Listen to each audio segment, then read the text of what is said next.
Are you ready? Let's do this! Hi, family. Welcome back to another episode of the Gold Corner.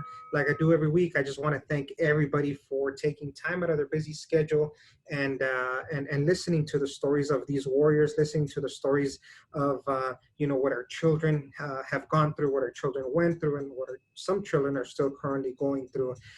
This week, like again, a very special guest. I do have with me Shayna from Phoenix, and I came across her story and her daughter's story on one of these support groups that we have on Facebook. And upon speaking a little bit more, we actually found out that she's her family, including Z, are martial artists. They practice Brazilian Jiu-Jitsu. That's something that I practice, and me being a mixed martial arts referee, we actually ended up knowing a lot of fighters. We have people in common that we know, so that was pretty cool. Again, this channel is to spread childhood cancer awareness and to be able to speak about our heroes and what we can do to help other parents that are going through the same thing or about to go through the same thing. So I just want to thank everybody once again.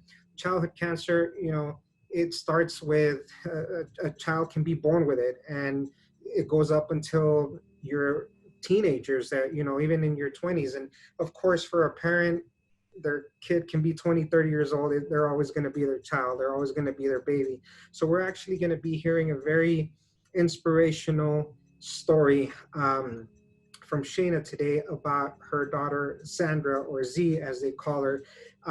When she was telling me the story about her, I actually got excited. I got emotional because a lot of things hit home, especially the whole mixed martial arts, the whole martial arts community. So again, Shayna, thank you very much for accepting to be on the Gold Corner. And we can't wait to hear the story of your warriors. So as I do every week, the floor is yours. Welcome, and we can't wait to hear the story. Thank you for having me. I really appreciate it. Hi, everybody. My name is Shayna Wade. My daughter's name is Alexandra Wade, but Xandra Wade, and we call her Z for short. She got the nickname Z from her jiu-jitsu instructor who spoke broken English at the time, and it was really hard for him to say Xandra, so he just called her Z, and that's how she got the nickname Z. At the age of 15, let me go back. Xandra was an athlete. She was a black belt in MMA. She was an orange belt in JIT. She fought in tournaments. She was a multi-state champion. She won worlds at the age of 12. And then JIT was her passion. Also volleyball was her passion. She started playing club volleyball. She was on the high school varsity volleyball team as a sophomore. When she was very first diagnosed, we started getting letters from colleges. And she was working very hard towards scholarship. And then she was diagnosed, and that kind of changed everything. In October, she started complaining of stomach pains, like stomach aches. And my dad had passed away, so I was in Charlotte dealing with that. My husband called me and said, Shayna, Z's complaining of a stomach ache. And I said, okay, well, it was a Saturday. And I'm like, well, how bad is it? She said, well, it's stomach pains, like sharp stabbing pains. So right away I thought maybe her appendix, maybe her spleen. I said, you know what, Jim, take her to the ER. That way they can check her out. They have everything there to do the tests, that they need. So they took her to the ER. Well, my husband did. And they said it was heartburn and sent her home. They said, follow up in 2 weeks. If it doesn't go away, bring her back. Okay, 2 weeks go by. Pain is still there on and off. And, being a fighter, you learn how to be comfortable when you're uncomfortable. So to her, it was just stomach pains, no big deal. Well, I told her, you know what, you're going back to the ER. Took her back to the ER. They well, let's start with an x-ray. They saw on an x-ray, they said there was like little kind of dark mass in her intestine area. They said, oh, it's backed up stool, she's constipated. They were seeing the tumor. They said it was constipation. They sent us home. Now, this was in October still. She was diagnosed in December, 2 days before Christmas. So we lost all this time where the tumors was just growing and spreading. So she also, I mentioned to the doctor, I'm like, okay, well, she also missed her period. And, that's not like her. She's really regular. And he said, well, why don't you follow up with an OB? I did that. The OB, if the OB would have just done an ultrasound to kind of see what was going on with her ovaries, they would have seen the tumor in her pelvic area because she also had tumors on her pelvis. They didn't do that. They said, you know what? It could be hormonal changes that's causing the constipation and her missing her period. So let's start her on birth control. We did that. She had a severe reaction, allergic reaction to the birth control, started vomiting. I took her off that. Then things kind of like chilled out a little bit and things seemed to be getting back to normal. And then right before Christmas, she started having pains again. Her stomach started to swell. And it seemed like overnight that her abdomen swelled up from her belly button to up underneath her rib cage. And like overnight, her belly button like popped out like she was pregnant. And I'm like, we're going to the ER. No, Mom, please. No, I'm fine. I go, no, we're going to the ER. Took her to a different ER. I'm not going to name the name, but took her to a different ER. I went in there like a pit bull. I told the doctor, I said, listen, it's not heartburn. She's not constipated. There's something wrong with my daughter, and I'm not going to leave here until you do a CT scan and an ultrasound. And he's like, I'm sorry, ma'am, you need to calm down. We don't typically like to expose children to radiation. I said, no, I don't think you cure me. I'm not leaving until my daughter gets a CT scan. So they do a CT scan, and to make matters even worse, when he found out that it was cancer, instead of calling my husband and I out of the room to tell us, he sits right next to her and he goes, I'm sorry, hon, to have to break this to you, but you have cancer. She's 15. She started screaming and crying, screaming bloody murder. Like, he said an ambulance was on its way. She said, your daughter's very, very sick. It's very complicated. There's tumor burden. It has spread to her spleen and her pancreas. We have an ambulance coming, and she's being transferred to Children's Hospital. I can't name this hospital because I think we're going to have a loss down the road. So we get there. They diagnosed her with Burkitt's lymphoma. So we get there. They do all the testing. They drain 2 liters of fluid from her abdomen. She just played in a volleyball tournament just a week before with all this fluid in her abdomen. And they tested the fluid. They did a biopsy of the tumor. We had to wait for the results. Christmas Day, they sent us home. They said, listen, they gave her some blood infusions, and they sent us home. Now, I did not feel comfortable because she had an enlarged spleen. The doctor said that her spleen was enlarged, but they didn't say how big it actually was. He just kept on asking me, hey, if there's any vomiting, if she starts feeling sick, how far away are you from the hospital? I said, we're about 10 minutes away. He said, all right, you bring her back immediately. I didn't feel comfortable with that. We got home. Right away when I heard the word cancer, I'm like, I got to get my girl to Phoenix Children's Hospital. Have to get, because they're by far one of the best on the west side. And I'm like, I got to get her to Phoenix Children's. I said, Jim, I don't feel comfortable. I want to take her to Phoenix Children's right now. And he's like, well, we just got home. It's Christmas. I'm like, okay, I'll give it until tomorrow, and we're going. Took her to Phoenix Children's Hospital. They took her straight up to the oncology floor right away. Started doing all these tests. Thank God, because 24 hours later, she started throwing up blood. Just liters of blood on the floor. That landed us in the ICU, where she spent 38 days in the ICU, not allowed to eat or drink anything. They had to put her on a medication called octreotide to stop the internal bleeding. What was going on is that her tumor burden was so massive that there was a blockage in the vein that goes from her spleen to her abdomen, and it was just backing up.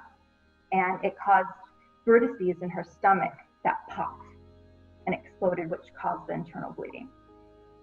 So the doctor said, listen, the other children's hospital was giving them the runaround.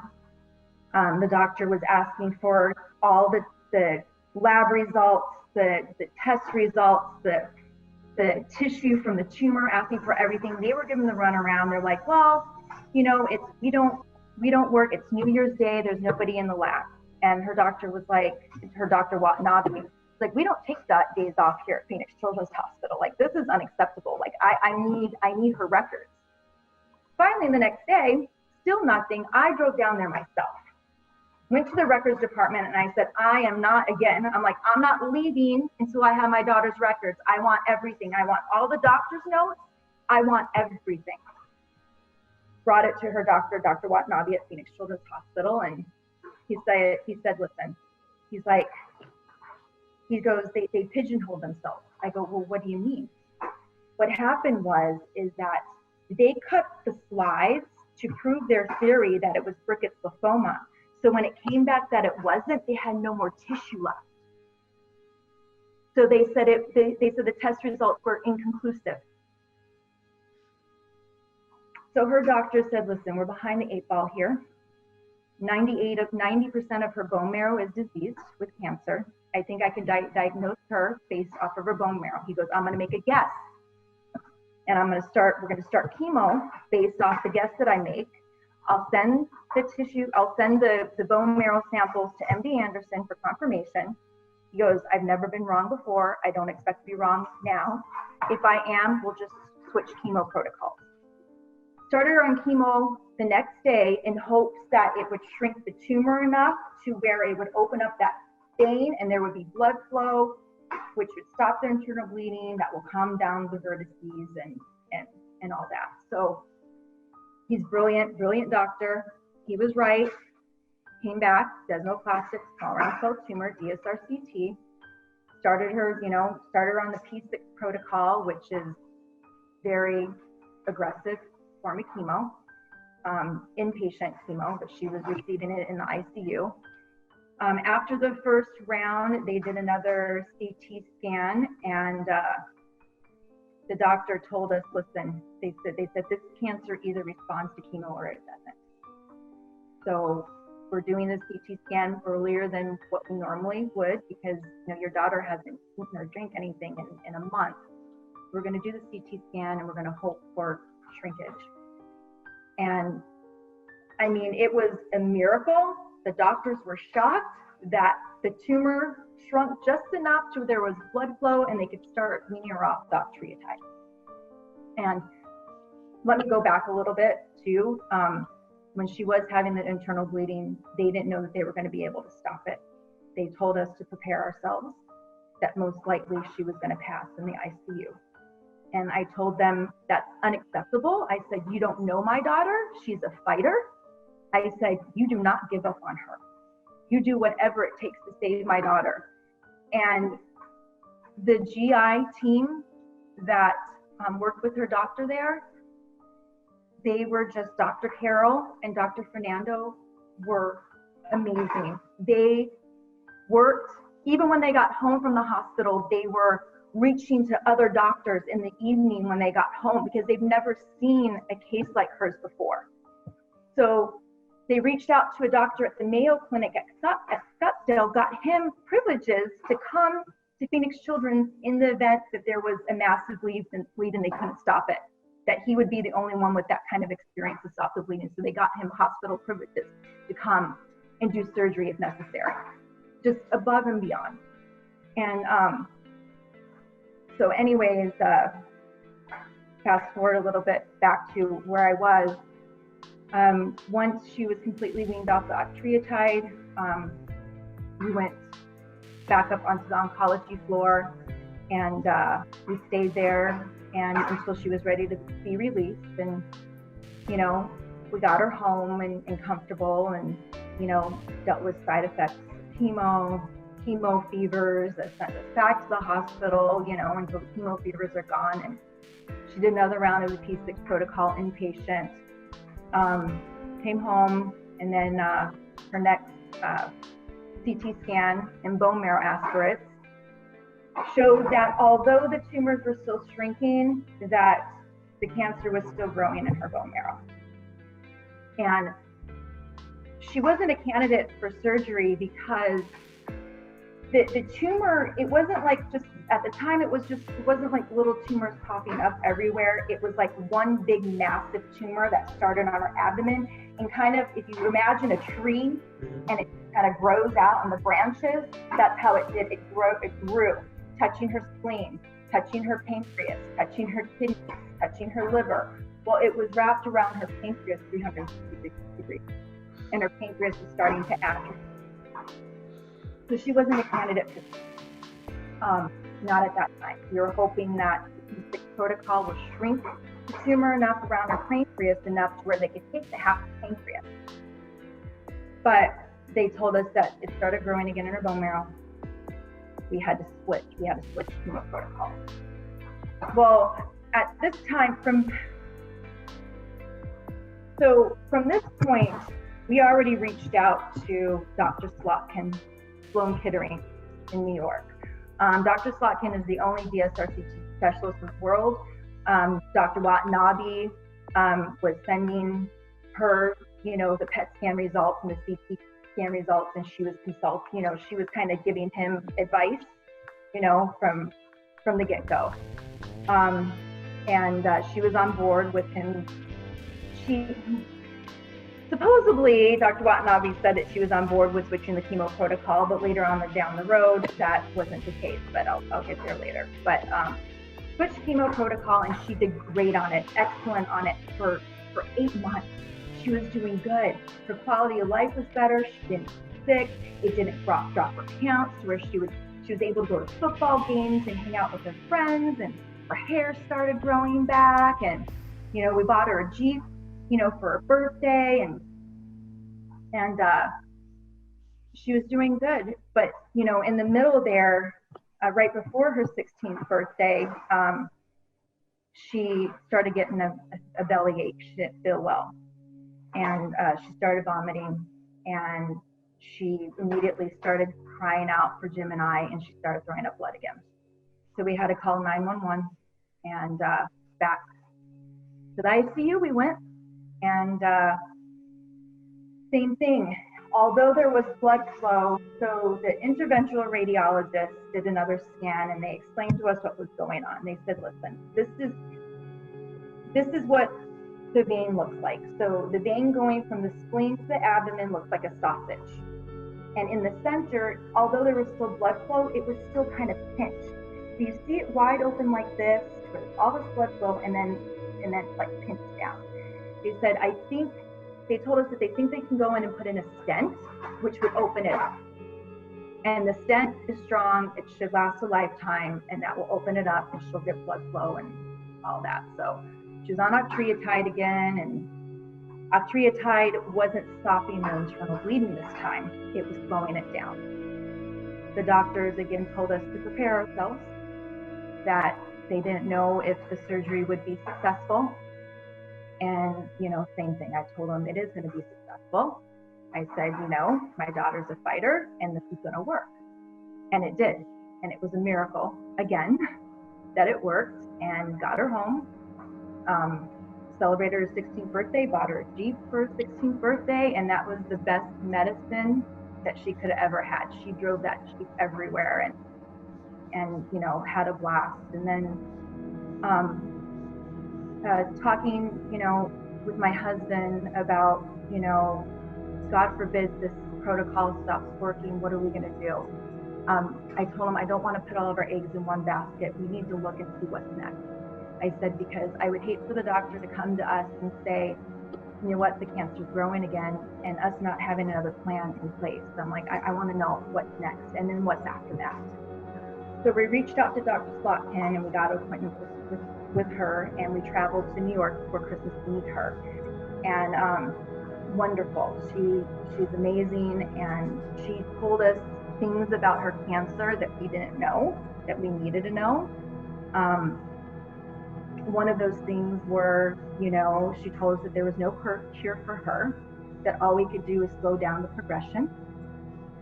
And that typically with this chemo protocol that she's on, they only it only slows the progression for about 6 months. And she was on 8 months. And she's like, I don't know how much more time she's gonna have on this protocol. So she said, you know, I'm starting phase 2 of the clinical trial using the chemo drug called Prexasertib. And she said, you know, your daughter's a candidate for this protocol. So, you know, in the event that she should need it, hopefully we have a spot available for her. Well, the timing couldn't be more perfect because we go home from New York, her next CT, her next round of scans and PET scans shows disease progression. So here we are. Thank God we put this other plan in place, because if we didn't, we would be scrambling at the time trying to find out what's next. So reached out to Dr. Slotkin. She said she did have a spot available, and we moved to New York. The first week of January, we moved to New York. The whole family. My son was only 12 years old at the time. He left his school, his friends. He just made the junior high football team, and he was like, you know, he's like, Mom, he's like, I want to do everything that we need to do. Don't worry about me, you know, to save my sister. So we went to New York. She started on the clinical trial. She didn't have, she had some side effects, but she was still, it didn't make her, you know, really horribly sick. So she was able to still go out and have fun, you know. We would go to Times Square, and she would do TikTok videos in the middle of Times Square with her brother. She would do TikTok videos in the middle of Central Park, and, you know, all of that. And she was there for 2 months. 2 months, 2 rounds. And her liver counts started becoming not what they should be. And we thought it was the Prexasertib. And come to find out, it wasn't. Her liver was sick. The cancer was blocking all the ducts to her liver. And we found out that the clinical trial wasn't working, that there was disease progression. So she's, you know, my daughter loved Dr. Slotkin. She wanted to still be under the care of Dr. Slotkin, but she also missed her friends and wanted to go home. But I think if it wasn't for COVID, we probably still would be in New York. But her doctor said, listen, since the trial isn't working for her, and what's next for her, the chemo pill, that would be what's next that we give her, she can have it home. I think for the safety of your family, that you guys go home, because Dr. Watanabe can give her the chemo med at home. And so we came home, and things started progressing really slowly. She went from like going to yoga and doing 80s dance class in New York to like overnight just becoming weak and barely able to move and just so sick. And we got home, and I guess the liver at that time was really sick to where it was causing a lot of pain, a lot of vomiting, and she was admitted, and they said to us, we need to put a stent in. And again, they told us, we don't think we're going to be able to get the stent in because the tumor burden is so massive. But they did, again, for the 3rd time. They pulled it off, got the stent in, and they sent her home. But this time, they told us that the best option for her moving forward was hospice. So she came home on hospice. And with her being 16 years old, we made the decision for her because we wanted her to be happy and have as much fun as she possibly can with the time that she has left. We didn't tell her why she went home on hospice. We told her that we were home on hospice, you know, because due to the virus, safer for you. Instead of going to the hospital to have your counts checked, you know, a hospice nurse is going to come to the house and check your pain levels and all of that and everything. And there was no sense in us to, if we would have told her that she was on hospice and she only had 2 to 3 months to live, it would have just destroyed her. And at 16 years old, I wasn't going to do that to her. I didn't want my baby to be scared, you know. And so she came home on hospice, and she declined so fast. It was like overnight, and she became weak, and the vomiting every day. She was sick every day. Just the nausea and the vomiting. She had a hard time tolerating food. She got bone skinny, and then her tumor burden in her abdomen was so massive that she looked like she was 9 months pregnant. It was the most horrific thing I've ever seen in my life. And she still had her friend, you know, she thought she was going to beat it. She would still tell me, she's like, Mom, she goes, I'm going to beat this thing. She goes, if anybody can beat this, it's me. She's like, you know that, Mom. She goes, I'm going to beat it. And we wanted her to believe that she could beat it. And then, due to her liver being sick, it caused her to have hallucinations and delirium. And it was like we were losing her before we actually lost her, if that makes sense. She wasn't all there cognitively anymore. And that was, you know, that was hard. And, you know, we spent as much time with her as I would lay in bed with her, and we watched movies together and her favorite programs together. And she was such a beast. I mean, even when she was in the ICU with internal bleeding, every time it was important for her to go on her walks. So she would go on her walks, and the nurses would cheer her on. Yeah, Sandra, how many laps are you going to do this time? And I remember one time, you know, chemo was kicking her butt. And she said to me, Mom, I don't think I'm going to go on my walk tonight. I really don't feel up to it. And I'm like, baby, if you don't feel up to it, I'm like, you know, don't go. Listen to your body. It's okay to rest. And she's like, no, Mom. She goes, if I don't go on my walk, I will be quitting, and I'm not a quitter. She's like, only if I do one lap. So she got up, got out of bed, and she did 3 laps that night.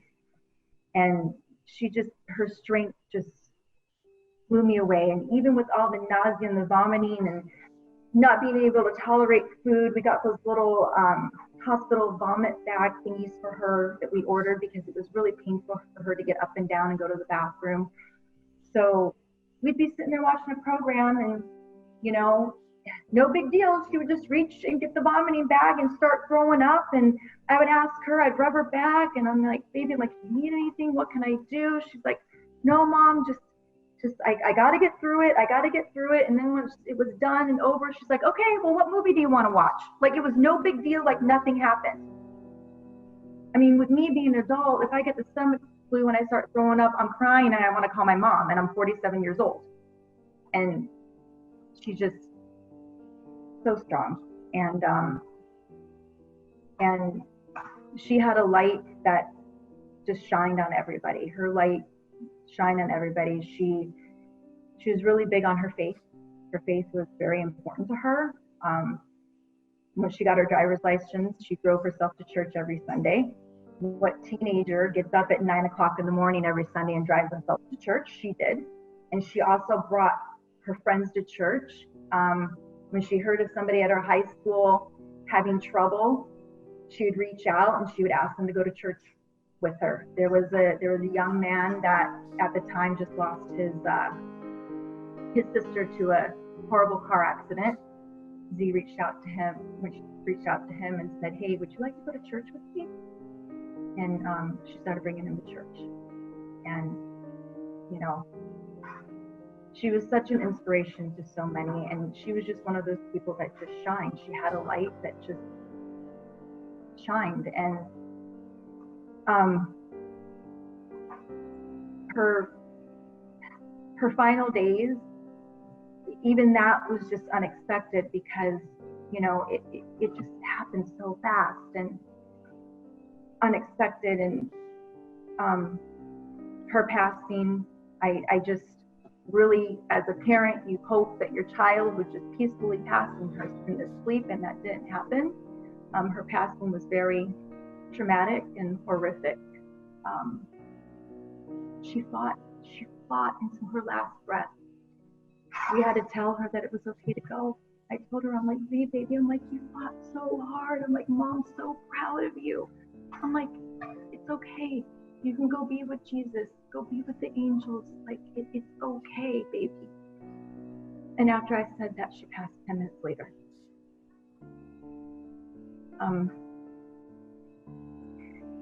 You know,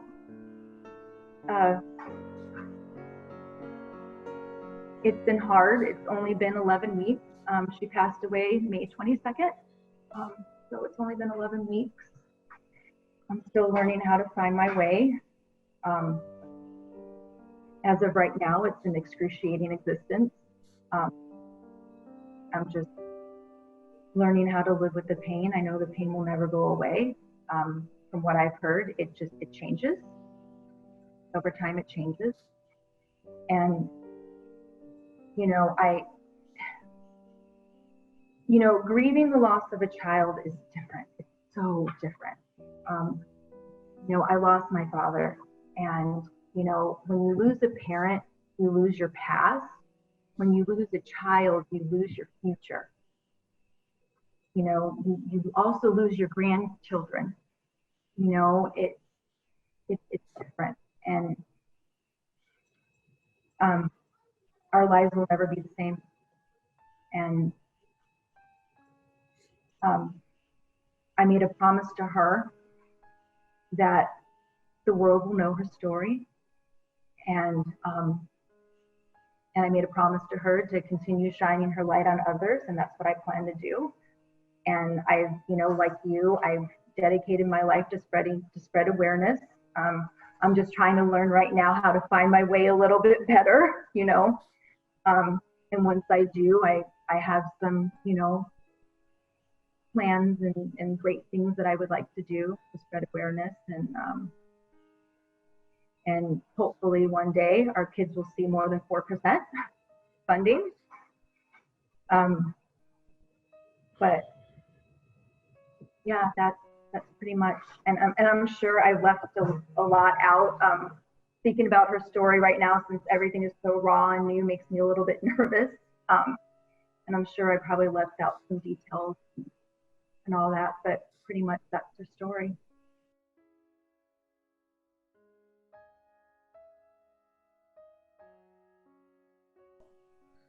Oh, what an inspirational story, just all around.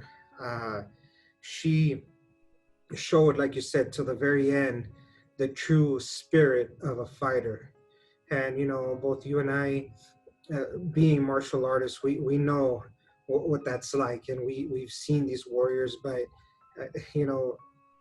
she just fought because she was a fighter. She fought because that was her instinct, is to fight. And that's a reason why I call this channel the Gold Corner. In fighting, I reference either boxing, MMA, whatever it is. You have a blue corner and you have a red corner. Well, I call this the Gold Corner because gold ribbon. These are our gold children, and they are in a corner and they're fighting. They're getting ready to fight, and we're cornering them every time that we would go in. When you say, it just brings back a lot of memories when you say that she would go and be walking and the nurses would be there cheering her on. I remember doing that with my little girl, also walking down the halls with her, being that way. And another thing that really, really touched me about Z's story is the fact that where her faith was at that point. And that is something that that should be talked about. Like you said, you're making a promise to be able to tell her story. Not a lot of, especially 15, 16-year-olds, when you buy them a vehicle, they're probably in their back of their mind, they have to go to church. They're probably going to want to go other places before they even think of going to church. But wow, what an inspirational story. And I can guarantee you she brought people to God. And because of her story now, she's going to continue bringing people to God. So her legacy is going to continue. Her story is going to continue. So it's, with the story of my daughter, we prayed for a miracle. We prayed for healing. And I've had a lot of people tell me, well, you're still preaching about healing. You're still preaching about miracles. Your daughter died. And what I tell them is, no, we did receive a miracle. We did receive healing because they're healed, because they're in a place where it's perfect. No more tears, no more shouting, no more pain, no more anything. And they're waiting for us. And they're waiting for us. And they completed what they needed to do here. And it's so difficult. And wow, honestly, my I give you props. My hat goes off to you. It's only been 11 weeks. It's been 2 years for me. And the only advice that I can personally give you here, and right now we'll give advice to other parents, but what I can tell you is that what I've learned, that it's okay to not be okay. It's okay to be sad. It's okay to cry. And no one should tell you how to grieve. No one. Unless someone's walked in our shoes, then they're going to know exactly how we feel. But if they don't, and it's not to be rude, but don't tell us how to grieve. We're going to grieve the way we want to grieve. Like you said, it's losing a child is not okay. Let me rephrase that, because I always get caught up on that. I don't want to say we lost them, because we know exactly where they are. We know exactly what we need to do to be able to see them again. But the death of a child is very traumatic. It's extremely traumatic. And it's something that no parent should go through. Like you said, no parent should go through that. And it's just, it's not, we're never going to be the same. We're not.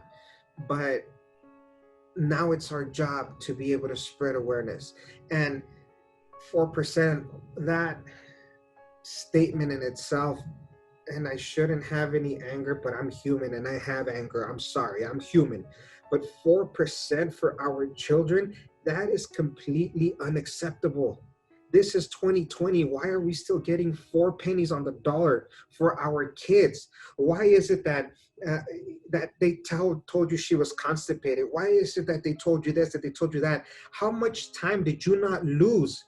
Precious time that could have brought up the survival rate, that could have brought up the survival percentage. But I don't know. And like, I'm in the same boat as you. I cannot speak on a lot of things because of legal issues that I have with my local hospital as well. But that angers me. It shouldn't happen. It should not happen, but yet it's still happening.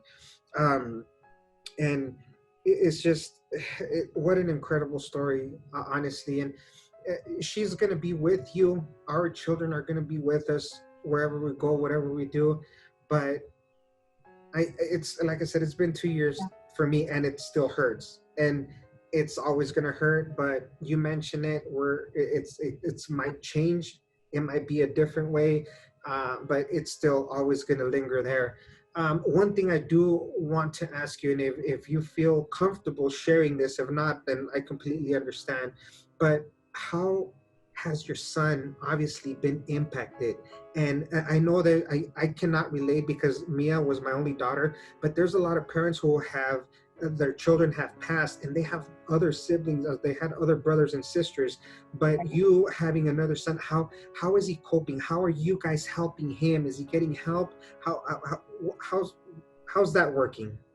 I'm so glad that you asked that question because, not many people talk about the siblings and what they go through.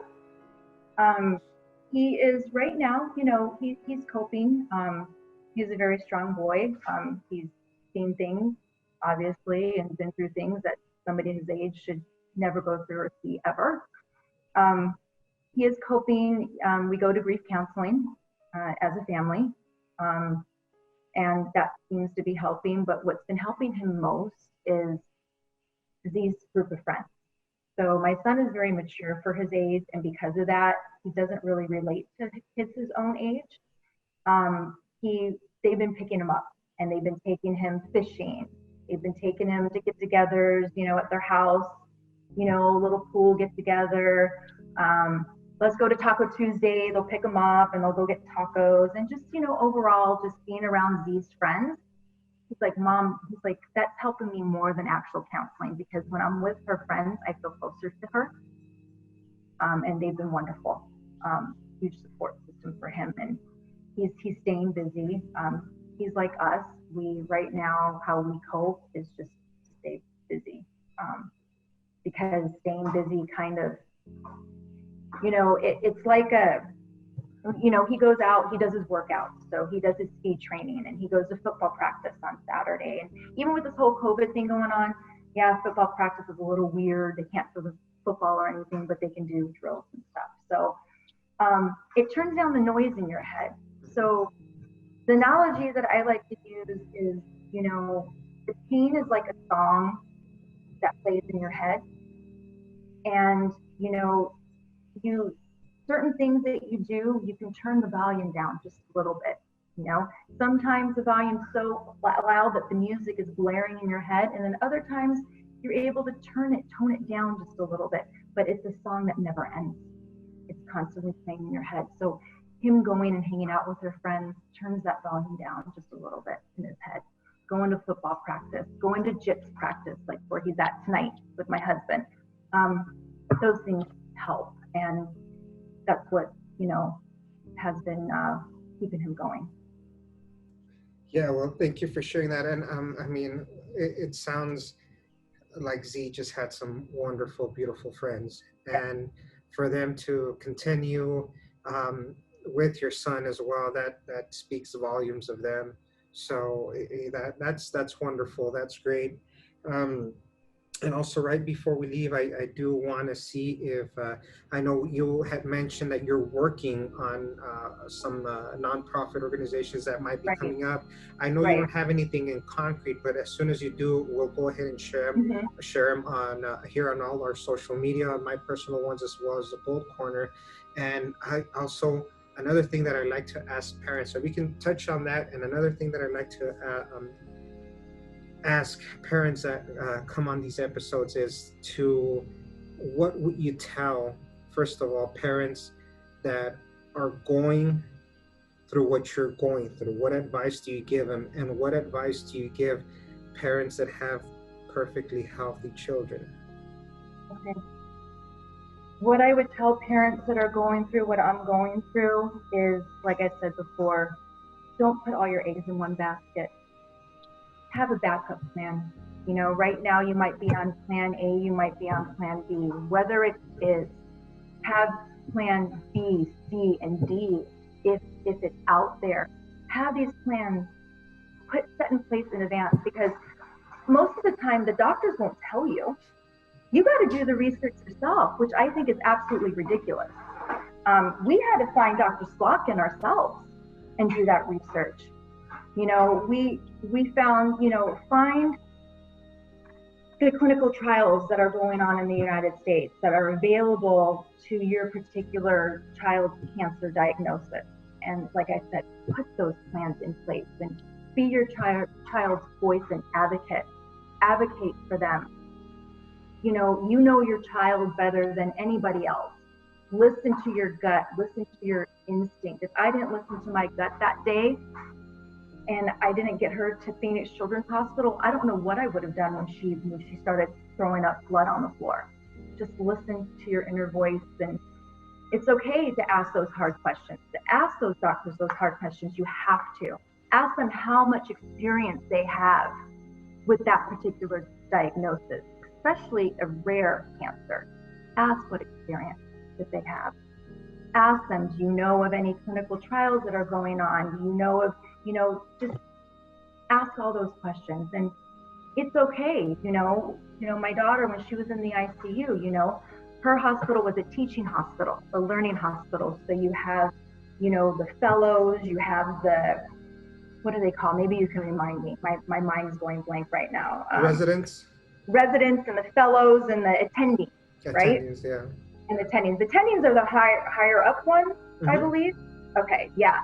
And it got to a point to where all these doctors would come in and they would start poking on her and examining her. And they play, I call it, they play a bad game of telephone. So they don't communicate very well with each other. So a fellow would come in and say something different than, an attending and vice versa. So it got to the point where we put our foot down and we said attendings only. I said, we understand this is a learning and teaching hospital. We don't mind them coming into the room, but I only want the attending to examine her and to speak to us. And it's okay to do that. And they will respect that. So it's okay to put your foot down, and tell the doctors ahead of time. Because sometimes the doctors just don't know. They'll come in your child's room and they'll just start speaking all these medical terms and all this information. If they're a teenager that kind of knows what's going on, it scares the crap out of them. So it's okay to tell the doctor ahead of time, hey, anytime you have to come into the room to talk about what's going on with my daughter, let's speak outside. Please do not communicate this in front of her or him. It just causes way too much stress and anxiety, and they will respect that. That's okay to do. And some kids want to know everything that's going on. Some kids want to know, but some kids, they don't. They would rather hear it from their parents, and it's okay to do that. And the parents that aren't going through this, child cancer isn't rare. It's not rare, and it could happen to anybody. I mean, it told me 3 years ago that my healthy child, athlete, fighter was going to get cancer. I would tell them that they were crazy, and it can happen to anybody. And most childhood cancers aren't hereditary. A lot of times it just happens.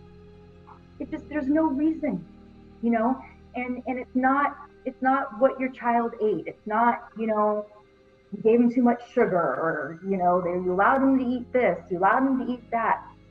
It just happens. There's no reason for it, and to go back to childhood cancer not being rare, I have it written down here so I didn't forget. There's going to be, this year alone, in the U.S. alone, there's around, the estimate was 15,780 children this year will be diagnosed in the U.S. only for cancer. Over 300,000 globally. And they like to say that it's rare. Another stat that I wrote down is 1 in 285 children will be diagnosed with cancer before their 20th birthday. Pediatric cancer is not rare. Those are horrific numbers. And yet we only get 4% funding. That is disgusting. Our kids deserve more than 4%. Yep, you said it best. That is disgusting. 4% is nothing. You mentioned it's not. People, I tell this and I preach it, and in a couple of weeks, I'm actually going to have parents that went and were treated at St. Jude. Childhood cancer is not a St. Jude commercial. It's not. It is not. And that's what we're trying to get across. Help me out here, Shayna. Say something. It's not like, all these, okay, granted, kids are resilient, you see them smiling, they smile on their hard days when they're sick and they're going through treatment, but it's not what you see in these St. Jude commercials, to where, you have a bunch of kids with bald heads smiling and, acting normal. No, it's awful. It's horrific. These children are sick. What they go through, it doesn't show what they go through on the day-to-day.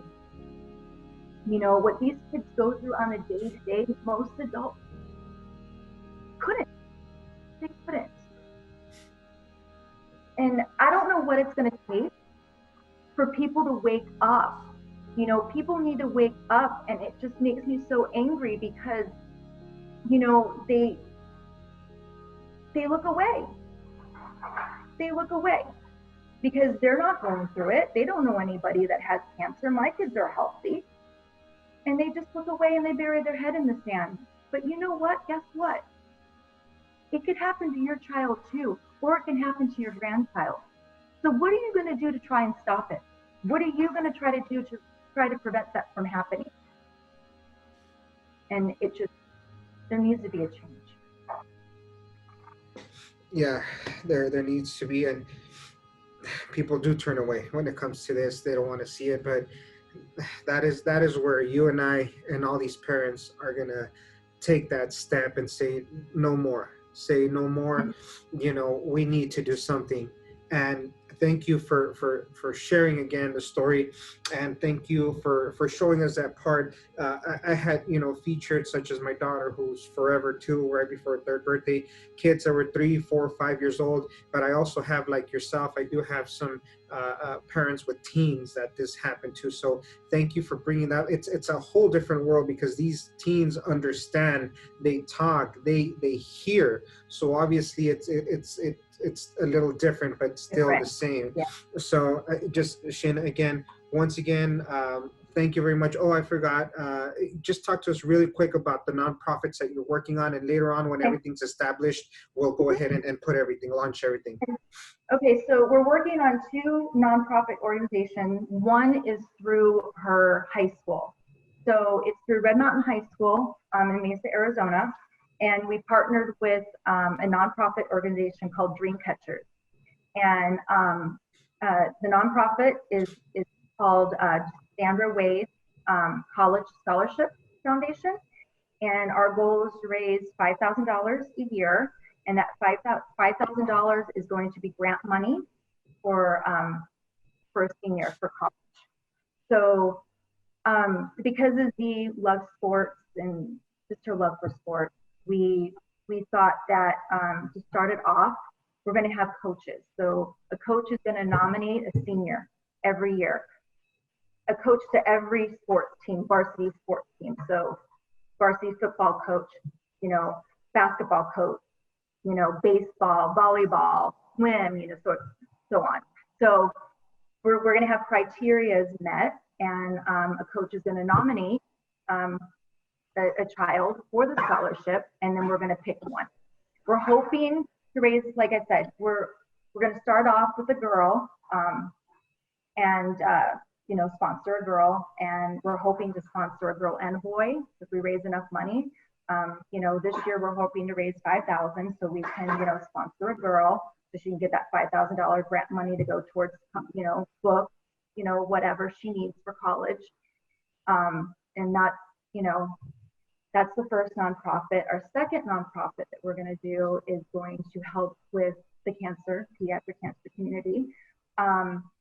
Majority of the money, I haven't set a percentage yet, but a large majority of the money that is raised is going to be split between MD Anderson in Texas and Sloan Kettering, New York, in their sarcoma research.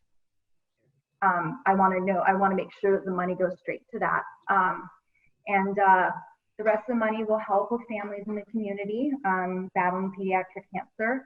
Xandra was always we're so happy the little surprise gifts that she would get. She got an iPad. Nonprofit organization gifted her an iPad, and I would like to do the same thing, to bring a smile to another child's face and just to help the families out with what they need. And also, I'm hoping, because, she loves club volleyball. Club volleyball is expensive, and some families fall on hard times and they can no longer afford to pay for it. So I will work with, Club One Volleyball, it's the club that she played for, and I'm hoping that we're able to, if a girl, family falls on hard times and they can no longer pay the club fees for the volleyball for the year, her foundation will step in and pay for it for them, help out with that. And she was into church in her faith, and she was looking forward to going on her, mission trips to help out, her foundation. Those kids need to raise money to go on those mission trips. So I would like her foundation to help out with that as well.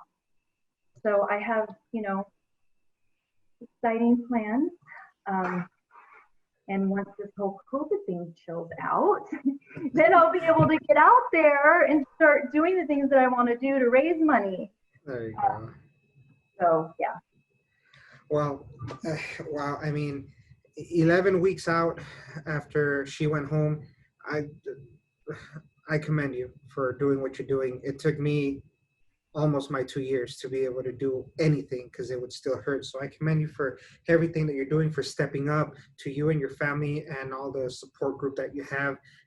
Thank you so much for what you're doing for childhood cancer. Thank you, because you are going to be a voice not only for her but for all these upcoming kids, all these kids that are unfortunately going to be going through the things that our kids went through. So for all the people that are watching this, thank you again. Once again, thank you so much. If you are in the Arizona area, Phoenix, Tucson, or anywhere in the world where this video reaches, once all these nonprofits are established and ready to go, they will be up on the Gold Corner as well as on my social media, my personal Facebook, as well as the Gold Corner Facebook and the Bearded Ref Facebook and on Instagram as well. So as soon as all this is up and ready, we're going to go ahead and launch it. Please, we see commercials about donating to these big hospitals. Mm-hmm. Be careful. Yes. Please be careful, because you don't want to be paying the CEO salary. Exactly. You know, you think that, you know, when you go to Walmart, right, and they ask you, hey, would you like to donate to pediatric cancer? You don't know where that money is going. You don't know, you know. So, you know, if you want to help, you know, do some research. You know, I know, you know, people in the Phoenix area, you know, there's a lot of nonprofit organizations that do donate money to pediatric cancer, and it does go to pediatric cancer, and they also help out with families battling pediatric cancer. Amanda Hope Rainbow Angels is a wonderful organization in Arizona. Also, Lighthouse for Hope is another one. Amanda Hope Rainbow Angels also offers free grieving counseling to families that have lost a child for a whole year. They do wonderful things in the pediatric cancer community. And just do your research, know where your money's going, you know. Don't assume that, you know, the money that you donated here is going to go where you want it to go. Because most often, you know, you know, a lot of it, unfortunately, I hate to say this, but what I have learned, a lot of the money that gets donated goes to leukemia and lymphoma. Right. Sarcomas, they don't get the attention that leukemia gets and lymphoma. Yeah. You know where you're donating. Yeah, exactly. Do your research. Thank you so much for sharing that.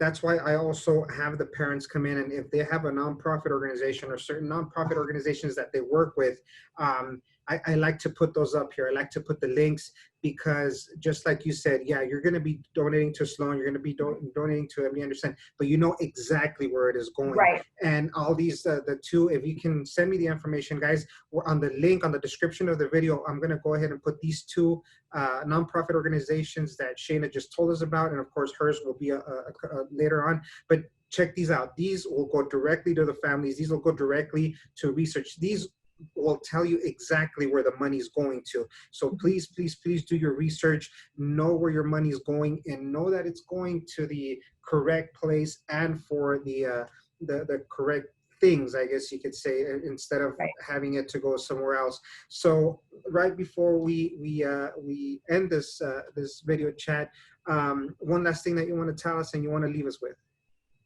First of all, I'd like to thank you so much for reaching out to me and allowing me to tell my daughter's story. Like I said, it's my life work to tell her story.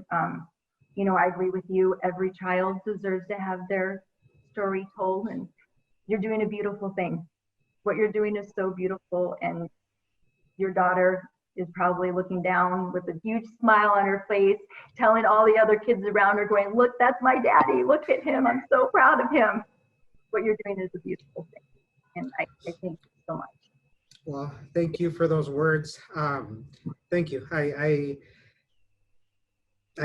thank you. Just thank you. I'm just doing what I can to be a voice for these children. So thank you, Shayna. Thank you to your family. And I also want to extend this welcome to you and say you have a brother here in El Paso, Texas, southern New Mexico, and we're building a community here within the Gold Corner, and it's kind of cool when I have parents that have been on episodes saying that they're talking to other parents in the episodes, and they're kind of helping out each other that way. So that is exactly what I want to do. I want to build this community. I want to build this family, and I want us to be there for each other. And when somebody, for example, the mom that just her son just passed, when something like that happens, I want this community to reach out and just say, we know what you're going through here. Let us help you out. Let us give you some words of encouragement. So Shayna, thank you very much for being a part of this Gold Corner family.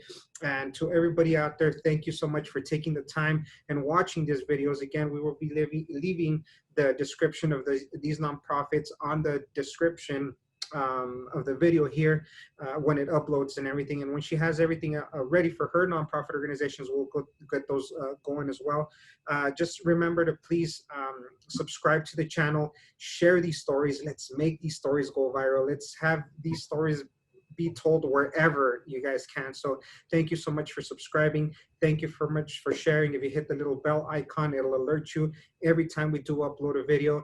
And I'm also going to be tagging, once this video is up, I'm going to be tagging Shayna and whatever organization she wants me to. So if you need to speak to her directly, if you have any questions, if you want to help out in any way, I'm sure you can just click on where I tag her, and she'll be more than happy to answer any questions or anything that you might have. So once again, thank you all very, very much for visiting the Gold Corner. And like I always mention, please remember to live each day to its fullest, because tomorrow is not promised. And love your children a little harder, love your family a little stronger, and just let's have faith and let's pray for our nation, because we need a lot of prayer right now. So thank you all for another episode of the Gold Corner, and we'll see you all soon. Good night.